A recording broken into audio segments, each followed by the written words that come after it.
Welcome to the Rise Method podcast, where we make fitness information available to everyone. I'm Steve. Let's jump in. So before we get started with this podcast, just for some context, this audio is actually from a live video that was broadcast to our Facebook group. So there might be some awkward pauses and times where we're waiting for questions. So if you want to go actually watch that video, you can head on over to our Facebook community group. So just type in Rise Method Community Hub and you can actually watch the live video as it comes out, or you can just tune in and listen to it now. Enjoy. Hey guys, Steve here, and welcome to this week's live question and answer, where I'll be able to answer any of your questions live. So the theme of today is I'm going to take you through how to build lean and toned arms. And the reason why is that many of us, look at our upper body and we want to have arms that are lean, so they're not having that body fat of the flabber, the jiggly arms, the tuck shot lady arms, I think is the stereotype that it's called. Or even for guys, we don't want to have the skinny arms or flabby arms. We want to have lean arms and of course toned arms, so we have some muscle in those arms. We're going to talk about how we can build lean and toned arms. Now, if you are tuning in live, you can ask a question at any time. You can leave a comment down below. And if you are tuning in live and you're finding this video helpful and interesting, you can like the video or leave a comment letting me know that you're watching it, just to help with the algorithm so that more folks can find this live video. Now, we are in week 4 of the September Rise Method Challenge. It's an exciting time, like always. We've just tipped over into that the second half phase of the Rise Method Challenge. Some folks have already completed the Rise Method Challenge, where the challenge was to earn 500 points inside the app. You earn points by completing tasks like doing a workout or meeting your nutritional goal. So each workout is 5 points, and each meeting of your nutritional goals is 10 points for the day. So the goal was to reach 500 points, and some folks have already made it there. And if you completed the challenge, you've earned yourself $50. We'll send you $50 once the challenge has concluded. And there's still another 3 weeks to complete that challenge with a bit of a broad playing field with folks in different areas of their challenge. Now, there are some folks that are getting anxious around finals that are coming up. I think it's this weekend, the AFL Grand Final, and then a few other Grand Finals that are soon to follow after that, where they are in positions where they might be celebrating their teams are in the finals, or they have a social event where they are celebrating finals and are anxious about alcohol, other foods, chips, candies, lollies, pizza, that type of thing. And we've had some conversations in the Rise Method app about some of these challenges, and I will say that, number one, it's okay that you come away from your plan. So if your plan was to have this much food and you're diverging from that plan slightly, it can be okay as long as you're tracking those foods. You might find that by having a candy or a piece of chocolate or an ice cream, it doesn't blow out your calories, and you might find that it might be adding an extra 50 calories to your total daily intake, where if you were to overindulge with one meal, you might find that you're not as hungry in the next meal, so you don't consume as many calories in the next meal, so the net caloric intake for the day isn't that bad. So be careful, don't beat yourself up or make it such an anxious event. Just track your food. So if you are choosing to eat foods, just track it in the app. You might find just the barrier of tracking in the app might mean, I'm not going to just eat mindlessly. I'm going to portion out maybe 100 grams of chips. Here's 100 grams, and I'm going to track it in my app, and I'm going to enjoy the chips. Or I'm going to have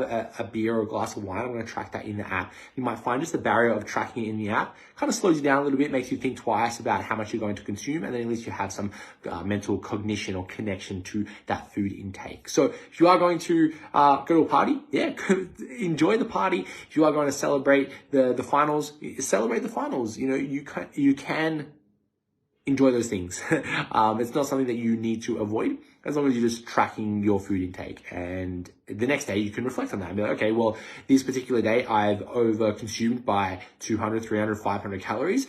Maybe the next day I just reduce it slightly so that the net weekly caloric intake is within an average range. Yes, you might just reduce your calories for the next couple of days just so you stay within the target.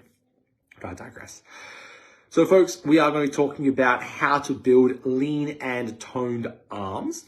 And I think it's 2 parts in that idea, the lean part and the toned part. So the lean part, of course, is about building lean arms, meaning that we're reducing the body fat in the arms, and then building toned arms, where we are actually looking at the muscle mass inside the arm. So let's start with that lean portion. Okay, so when we look at our arms, or we look at any part of our body, let's say our legs or our hips or your neck, I don't know, we might be inclined that we say, I want to lose body fat in that area. And then you go down a path of, all right, I'm going to try to reduce this spot, and we call it spot reduction. So I want to focus on this part of my body, and I want to try to lose body fat in that area. So I want to improve that area. And there is ways that we can improve the area. We can improve the shape of the area and build muscle in the area. But if we are focusing on trying to reduce body fat in a specific area, it doesn't necessarily work in that way. So if you are trying to lose body fat in your arms, you can't just do, arm exercises and hoping that you're going to lose body fat in that area. There is some science that suggests that you might lose very small percentages extra in your arms if you're focusing on your arms. So if you are losing body fat everywhere by focusing on your arms, you're losing a very small amount of body fat in the arms, but it's so small that it's almost negligible how small the body fat is that you're losing in your arms. So the first thing we need to appreciate is that spot reduction is a bit of a myth. We can't really target where we lose fat. Where we lose fat is primarily to do with genetics. Yeah, and it's a bit gendered, okay? So we tend to see women, we lose body fat really quickly in places like our midsection, yeah, and somewhat in our arms and somewhat in like our chest area, but we might hold on to body fat around our hips and thighs. And that's where we get this really stereotypical like hourglass shape, which we see in society. Again, very stereotyped. You might not have that body, and I'm sorry, but that's the general trends that we find. Or in contrast, we find that most guys would hold body fat around their midsection, and they might lose body fat really quickly in their arms and their legs, where you might get this really stereotypical truck driver look, where you've kind of got this bit of a belly, but the arms could be lean, a bit of muscle there, legs could be lean, maybe even some definition of muscle there, but still carrying a bit of body fat around our midsection. So when we are losing body fat, when we are trying to target the area and have lean arms, we need to be in a position where we are, one, of course, losing weight, and we'll talk about that in a moment, but then two, appreciating that weight loss happens across our whole body and genetics dictates where we might be holding that body fat. So you might be in a position where genetically you might be lean across most of your body, but the arms are just holding a little bit of body fat, and you might just need to be patient until the body fat starts to reduce in the arms. That's number one. Number two, to have lean arms, we need to follow a diet that encourages a lean body or losing body fat. Okay. And to do that, we can follow almost any type of diet, right? It could be low fat, low carb, keto, pescatarian, vegetarian, Mediterranean, whatever you want to make up, as long as we are in a position where we are consuming fewer calories than we are expending. And we call it an energy deficit, where we are consuming less energy than we're expending, okay? And what that does is, if we are expending more energy than we're consuming, our body needs to metabolize or break down or eat other parts of our body just so we can do life. So I can move my mouth and think about the words I'm going to say, and move my hands and digest the food that I've eaten, and then exercise, all these types of things. Now, that's easier said than done. We can help you, of course, with the RISE method by prescribing calories and managing it strategically, or you can just track the food that you're eating right now, and then track your body weight. And if your body weight is staying the same and the food that you're eating is staying roughly the same, you could say that you are maintaining your body weight with the food that you're eating. Then what you could do is just reduce the portion sizes of your food slightly. So, if you're listening to this, I'm doing a little circle shape with my hands, and then I'm doing a smaller circle shape with my hands. So I'm consuming less food than I am previously eating, and then we're measuring that against the changes in our body weight. And if our body weight slowly starts to trend down, then we can continue eating those smaller portions of food until we reach a point where we're consistently losing body fat. Then, if we reach a point where we're no longer losing body fat, we can just reduce our portion sizes slightly once again. So that will be a very simple way on how we can reduce the food that we're eating or the energy that we're consuming, while trying to maintain our energy expenditure by, maintaining our steps that we do during the day, maintaining the exercise that we're doing, maintaining the intensity that we're doing those exercises. That'll be a simple way that we can ensure that we're getting lean arms. Next, with the composition of the food, we want to be prioritizing protein in our diet. And what that means is protein is important so that we can maintain the muscle that we have to make dieting easier, and then make sure that we are keeping full while we're dieting. So Roslyn says, does it work the same way if you keep the food the same but exercise more? Yeah, absolutely. So if for some of us it's easier to do one or the other. So if I was to look at two sides of the equation and very simple ideas of food in versus food out, or energy in versus energy out. Sometimes we're consuming very small amounts of energy. So argument's sake, 1200 calories.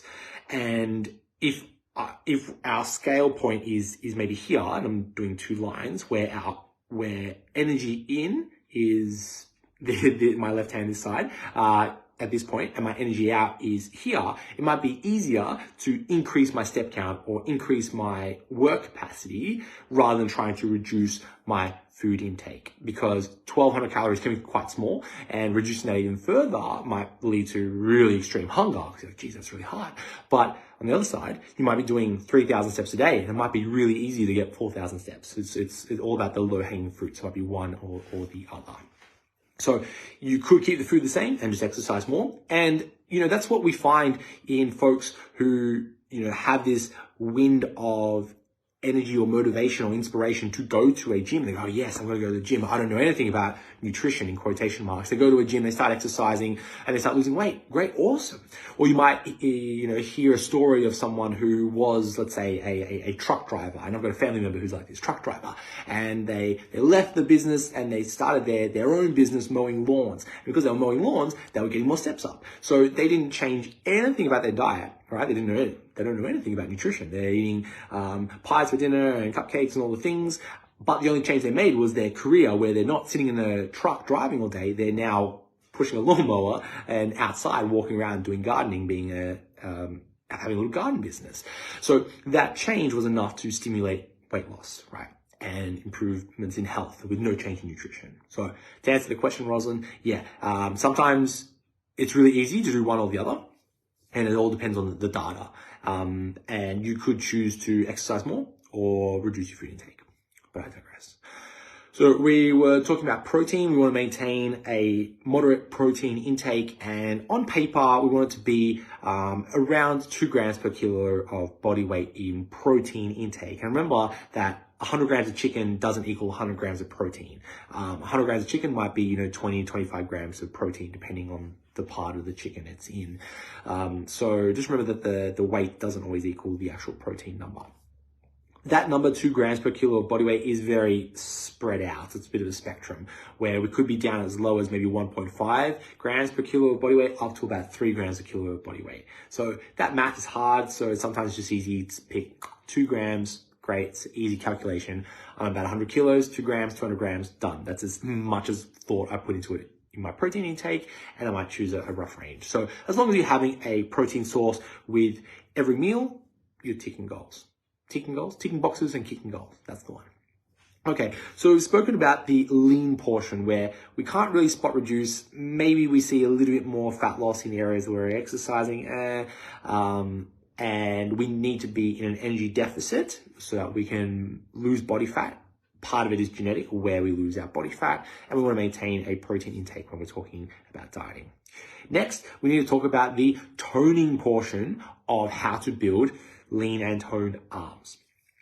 So when it comes to toning muscle, the actual words to tone a muscle isn't really a thing. Okay, so when you see it marketed online, toning stuff, that's not necessarily a thing. What tone is referring to a muscle's resting state or its resting activity. And we're talking about how the nerves, how active they are in the muscle. That is partly to do with how much you train that muscle. So as you build that muscle's size and that muscle strength, the resting tone becomes higher. So for me, when I poke my muscles, there is a sense of hardness in the muscle because I exercise those muscles. Whereas someone who doesn't exercise, there is a sense of softness in that muscle. And I experienced this directly when I had my ACL reconstructed, where it was almost day and night, where I had quads and I had hard muscles in my legs. Then I got cut open and my ACL reconstructed. And then laying in this hospital bed, my quad was just non-existent. It was just soft, it was jelly. It was actually quite incredible. And part of that was to do with the nerves going to that muscle because there was trauma in the area. The resting tone went down, and then very quickly losing muscle mass in that area. So again, this big jiggle of my leg, whereas my other leg was quite hard. Really interesting to see. So when we're trying to build toned arms, we need to focus on building muscle in the arms and increasing strength of the arms. Okay, and that's how we increase the tonedness, the firmness of the muscle. So when we're building muscle, of course, we need to do exercises that build our upper body. And going back to genetics, we tend to see that guys are able to build their upper body quite easily. And that's partly to do with testosterone and things, where we are able to develop, biceps and triceps and shoulders in quite a large scale quite quickly. Whereas we find women really struggle to build that muscle, even if there is a similar volume application into that muscle group. So we need to be patient, women out there who want to build muscle in the upper body, because it does take a little bit longer, whereas guys might find it a little bit easier to build muscle.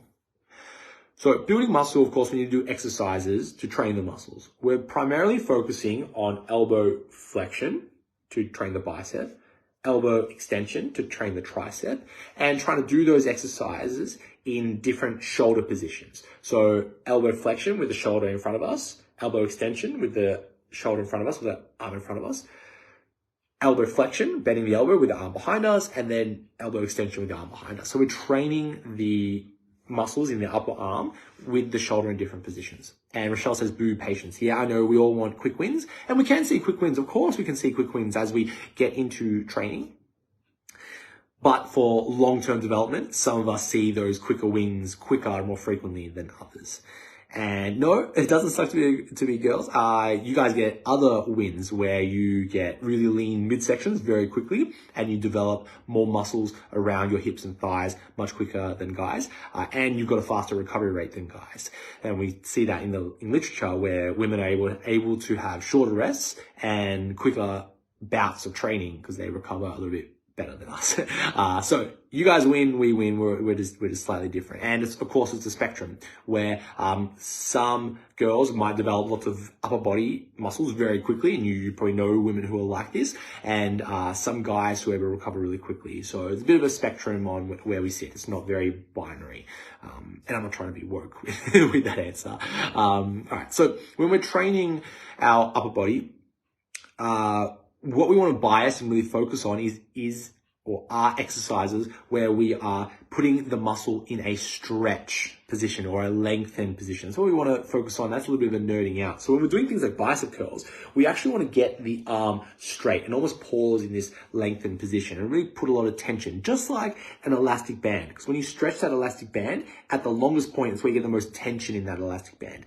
And that is actually how muscles primarily grow. When tension is placed on the muscle, we have receptors in the muscle that go, hey, we need bigger muscles. There's lots of tension here. The tension could get to a point where it might snap. It doesn't snap, but the brain goes, shit. And then it goes through the process of building more muscle to make it more adaptable to tension. So by stretching the muscle under significant load, it really activates and ramps up the muscle building process. And when we're talking about Rochelle using words like patience, if you want a shortcut to building muscle, focus on stretching the muscle under load. So that means a slow and long lengthening phase. So what I'm doing with my bicep here is I'm straightening my arm and stretching my bicep out straight. And I want it to be nice and slow and long. A pause at the bottom to feel that big tension at the bottom, and then go through my contraction. I don't want to be bouncing off the elbow. And what I'm demonstrating here is if I straighten my arm and bounce off the connective tissues. We don't want to be doing those types of activities. Lengthen, pause in that lengthened position, and then move into the contraction portion. Now you can apply that to almost every exercise. There's some that you might not be able to because you can't actually get into a stretch position. Let's say a deadlift is very concentric focus. You're just lifting on the floor. It's really hard to get that lowering and lengthening phase, but most exercises, you can focus on a big stretch of the muscle, a pause in that stretch position, and then pressing through with control. And by applying more tension, you build muscle quicker without being patient as much. Okay. Additionally to bicep and tricep exercises, bending and straightening the elbow, when we're strengthening muscles of the shoulder, and we could do that by just moving the arms, so lifting the arm to the side of the body, the front of the body, behind the body, strengthening through the shoulders. And an easy way to encompass all those things is to focus on broader movements like general pushing exercises and general pulling exercises. So, things like a push-up, a bench press, or pushing down in front of us, and pulling exercises like rows or pull-ups or lat pull-downs where we're pulling things towards us. These are really great because we strengthen the muscles through the chest, around the whole shoulder girdle, and through the bicep and tricep. And if you were to prioritize those exercises and focus on them early in your workout while you've got energy and nutrients and things, and focusing on that really long lengthened portion, focusing on slowly adding more reps with each workout, slowly adding more weight across workouts, and then maybe adding a few extra sets here and there if you can't progress the reps or the weight with that workout. So that is a super summary on how to build lean and toned arms. Part of it is a bit of patience because genetically you might find that your arms are the last place to lose body fat. Genetically, you might find that your arms are probably the first things that get toned and ripped, and awesome, that is amazing for you. But you might find other areas are harder to get lean and that definition that you're looking for. So be patient. You're going to get there, and it is all about prioritizing the big rocks where we're following a diet where we are focusing on weight loss, and we're following a training program where we can strengthen those areas. Because we can either focus on spot reducing or focus on our weak points. Oh, I don't like my arms, I don't like my legs, I don't like my hips. Or we could focus on enhancing those areas. They're just areas that we're trying to improve. And just that mindset shift of, hey, I'm focusing on my arms. It's arm season right now. It's what we're focusing on. You can see those significant improvements because that's where your energy and resources are going towards. And then you can keep a maintenance phase on other parts of your body. But I digress. So folks, if you are watching live and you have a question for me, similar to Rosalind's question about if it works the same way with keeping the food the same and increasing your physical activity or exercise, if you have a question around training, nutrition, fitness, health, or anything in between, I'd love to be able to give you an answer live now. I'm going to be on for the next 10 minutes or so, so we can have conversations about almost anything. Similar to the start of this live video, if you didn't catch the start, we're talking about the finals that are coming up this weekend. AFL, I think NRL is the week after, and a few other sporting events, maybe local events that are wrapping up. And you might be in positions where you are celebrating, where you might be in positions in front of alcohol and chips and chocolate or pizza, your kryptonite, whatever it might be. And that might cause anxiety and worry. Oh gosh, I'm going to be at this event. There's going to be a barbecue. What do I do? The easiest answer is to enjoy yourself. Okay, it's not wise to take or withdraw yourself from those social events. You need to be able to socialize. That's a very important human event and experience. When it comes to food, the best thing you could do is just simply track your food. And you could do that in the Rise Method app or on a bit of paper or something where you are tracking your food intake. And you might find that the net calories that you consume in the day after a event or a party where you might have, a beer, you track that in the app, ice cream, you track that in the app, a slice of pizza, you track that in the app. The net calories that you consume on that day might be pretty on point. Maybe, 50, 100, 200 calories up or down, sure, okay. But you might find the net calories aren't that bad. So you might be worrying and building this up. You just track everything and you might find, hey, it's actually not that bad. I'm only 200 calories over. The next day, I might reduce my calories by 100. The next day, reduce it by 100. Great, I'm on track again. Cool, no dramas, no need to worry about this. You might find the next day you have a little bit more energy because you've maybe consumed a little bit more water or fluids. You have a little bit more salt in your system, a little more carbs in your system. You have a really great workout the next day. Awesome, ticking boxes. You might find just recording your food intake is enough of a barrier just to slow you down from just eating without thinking. And that can happen. It's called disinhibition, where you've been inhibiting yourself. Oh, no. You have one bite. Oh, okay. Party time, we're going to eat, and you just eat. And you might find that you eat without thinking, and that's where we face problems. So by recording something, like breaking out your app, okay, I'm going to have 100 grams of chips, I'm going to have a slice of pizza, I'm going to have a glass of wine. Tracking in the app might be enough just to kind of slow you down and create that barrier of, okay, I've had enough, I've tracked in my app, I've enjoyed myself, this is great. But look, folks, I'll be on for the next about 5 minutes or so. I'd love to give you an answer if you have any questions for me around training, nutrition, the RISE method, fitness, health, or anything in between. We do have our brand new app, which has been released, and it's not really brand new. It's similar to the app that we had, a little bit of an upgrade. We now have, it's called the RISE Method app rather than Fitness app. It's got our branding on it. We have some shortcuts at the front, a few little back-end type things.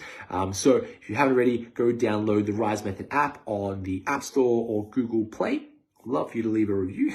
If you want to try the app and you're not currently a member, you can join the Kickstart Challenge, which is a 7-day free challenge where you have access to everything. You get the training plans, the meal plans, the community, you get to chat with me. We have a two-way chat. You can send me videos or whatever you need to get you through the 7 days. And you also get access to the Vault. The Vault's really cool. It's all of our digital information and content. We've got ebooks, we've got meal plans, we've got recipe books, we've got courses. You have access to all of that for free. So you can find the link in this Facebook group here, probably in your emails as well if you are part of our newsletter. And we'll see you on the app. It's really cool. Once you get to the end of the 7 days, we will be offering you a really cool offer to come and join us. You can only get it inside the app, so you can't get it outside. And if you're currently a RISE Method member doing the RISE Challenge, September Challenge, you also get access to this offer as well when you finish the September Challenge. It might be a subscription, it might not be. You'll find out in 7 days. But look, folks, I'd love to give you an answer. Casey Lucy, hi, I missed part of your live videos, wondering as I was walking the dog. Question, centimeters are not really moving and I'm eating within calorie intake. Why is it not coming off? Okay, yeah, good question. So firstly, we need to make sure that how we're tracking our data is correct. So we need to, and I'm going to assume that your calories are consistent every day. So argument's sake, Casey, I'm not sure what your calories are in the app off the top of my head, but let's say it was 1600 calories. We need to make the assumption that we are having 1600 calories consistently. That's number one. Number two, we want to ensure that we are having a consistent energy expenditure, and we can measure that with our step count. So are our steps consistently? And they are. Going for a walk with your dog, you are probably maintaining that. Great. Okay. Next, we need to assume that our training is providing a stimulus for muscle growth. So if you are training where most of your sessions are, an RPE, a rate of perceived exertion, around that, 6, 7, 8, 9, awesome, great, ticking all the boxes. So let's make all those assumptions tick. Next, we need to look at how we're measuring our progress. So the gold standard of the easiest, or not the gold standard, the easiest way, maybe the silver standard, to measure our progress in terms of weight loss is to measure our body weight. And that's the easiest way to measure our weight loss is through our body weight. We stand on the scales, is our body weight up or down? We measure our body weight frequently, daily, and then we work out the weekly average, okay? And that's to rule out all those fluctuations that we see with our body weight, where our body weight can go up because we drink some water, body weight goes down because we go to the toilet, body weight goes up because we eat some food, body weight goes down, we go to the toilet, those types of things. Once we work out the weekly average, then we want to compare the weekly average from week to week. Now, Casey, you might be in a position, because you're saying now weight's not moving either. And I would challenge that a little bit when you say weight's not moving, because if your body weight was staying absolutely where it is all the time, that's really hard. Like for me, as I track my body weight, it doesn't really stay at, 100 kilos on the dot consistently. There's weeks where I go up, I go down, I go up, and then trend down, those types of things. So your body weight might be moving slightly up and down if you were measuring it on a weekly average, but that's not the point of this conversation. So if we look at the RISE method, R-I-S-E, reevaluate. What was your goal? Your goal was to lose body weight, lose body fat. Great, tick. Next, we implemented a strategy. So we are prescribing calories. We are prescribing a meal plan. We are prescribing a training plan. We're prescribing steps. Great. We've implemented a strategy. Next, we need to sustain that strategy. And you're doing that. You've done it for the last 3 weeks into 4 weeks. Now we're at a point where we go, okay, is the strategy effective? Where if I was to make two really simple ideas, our energy intake, energy expenditure, are we sitting here where they're almost equal? are you in a position where they might have started here, but you've slowly adapted to here? And that might be that you are less energetic, you're not training as hard as you were before, maybe you're sneaking some food in, it doesn't matter. So you might be at a point where we're here. So now we need to kick it up where we go, okay, can you increase your step count? Let's say 1,000 steps a day or 2,000 steps, another walk of the dog in the morning. Or can you decrease your food intake by 100, 200 calories? So we're doing this and keeping that. And we test that for another week or two. And is that moving in the right direction? No. Let's try to do something. Yeah. And we continue that process in a systematic way. When we're measuring centimeters is a really hard metric to actually get something measurable. So if I was to measure my arm, right? And I haven't actually measured my arm in a long time to show how much I am interested in that. So if I was to measure my arm and I measure it, firstly, I might measure it incorrectly. I might measure it here first, then I might measure it there, then I might measure it there, then I might measure it there. So there's problems with how we actually measure it. Then the changes that I might see in my arm might be really small, where if it was, let's say, 20 centimeters in diameter, if I was to lose 1% of my arm girth, that 1% might be, 0.2 of a centimeter, or like, a couple of millimeters. So that might be literally this. I might not actually see that on the measuring tape, those millimeters, because it might not even be there.